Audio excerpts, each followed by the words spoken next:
பூக்களின் கருவறையில் பிறந்தவள் நீயா? பூவுக்கொரு பூஜை செய்ய பிறந்தவன் நான் இல்லையா? இதயத்தின் தாமரையில் இருப்பவன் நீயா? தாமரைக்குள் வீடு கட்டி தந்தவள் நான் இல்லையா? ஓடோடி வந்ததால் உள்மூச்சு வாங்குது. உன் மூச்சில் அல்லவா என் மூச்சும் உள்ளது.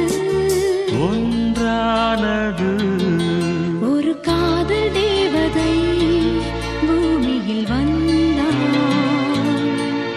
ஒரு காதல் காவியம் கையோடு தந்தாள்.